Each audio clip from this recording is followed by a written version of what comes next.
निर्णयाइतकं बळ आहे, संख्याबळ आहे, यंत्रणा आहे. तरीही तुम्ही बिनविरोध यासाठी एवढा आटापिटा का करताय? घोडेबाजार का करताय?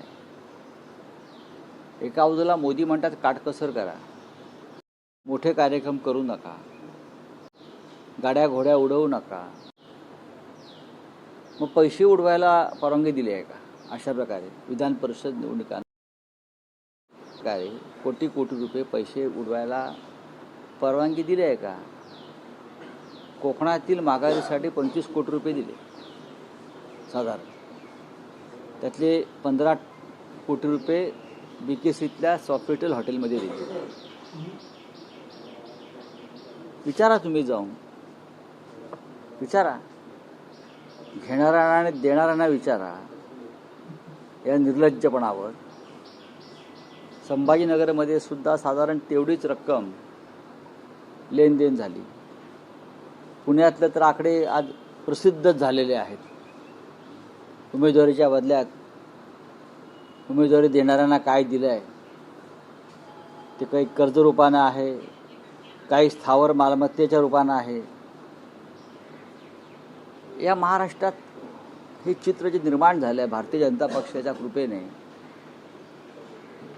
हे फक्त लोकशाहीला कलंक लावणारं नाही, तर या महाराष्ट्राची प्रतिमा, प्रतिभा, संस्कृती यांना सुद्धा काळिमा फासणारा हा प्रकार आहे. मी वारंवार तेच सांगतो आहे, तुमच्याकडे पुरेसं संख्याबळ नाही तर 5वी संख्याबळ आहे, 5 तरीही तुम्ही हे उद्योग का करताय? तुम्हाला ही नशा जडली आहे का? ही नशा जडली आहे का तुम्हाला? पैसे उडवायचे, पैसे माणसं विकत घ्यायचीच आहेत. लोक पाहतायत आणि आता झुरळं पण रस्त्यावरती उतरायला लागलेलं आहे. लक्षात घ्या, तुम्हाला याचं उत्तर द्यावं लागेल. तुम्ही सुरुवातीपासून म्हणत होतात की संख्याबळ नाही, ही निवडणूक लढता कामा नये, पण महाविकास आघाडीच्या बैठका झाल्या, अनेक उमेदवारांनी आग्रह केले आणि तरीही निवडणूक लढली गेली. तर या उमेदवारांनी व्यक्तिगत स्वार्थापोटी पक्ष नेतृत्वाचा विश्वासघात केला, व्यक्तिगत स्वार्थापोटी आणि पक्ष नेतृत्वाला अंधारात ठेवून या माघार घेतलेल्या आहेत. उमेदवारी घेताना तुम्ही पक्ष नेतृत्वाकडे आलात.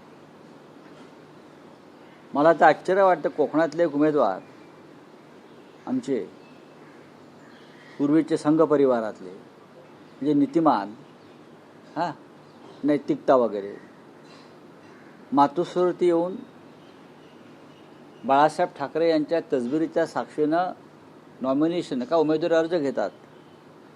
तिथून ते सिद्धिविनायक मंदिरात जातात, सिद्धिविनायकाच्या पायाशी तो उमेदवारी अर्ज ठेवतात, सिद्धिविनायकाचे आशीर्वाद घेतात, कपाळाला सिद्धिविनायकाचा शेंदूर लावतात, काय ते लावतात, प्रसाद घेतात, पिळा लावतात. हिंदुत्ववादी ना, आणि कोकणात जाऊन हिंदुत्वाचा बुच लावतात.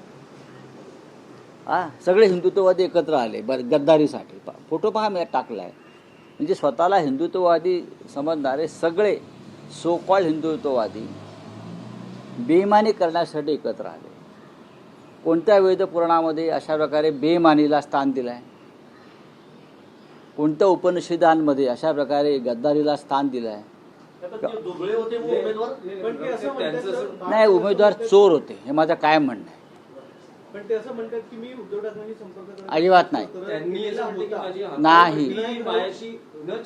मग काय हकल, मला माहित नाही त्याविषयी कोण भाट आहेत किंवा काय ते. जर तुम्ही माननीय उद्धवजींकडून उमेदवारी अर्ज घेऊन गेलात, तुम्ही लढताय म्हणून, तुमच्यासाठी आम्ही शेतकरी कामगार पक्षाशी सतत चर्चा करत राहिलो की त्यांच्या उमेदवारांनी माघार घ्यावी म्हणून.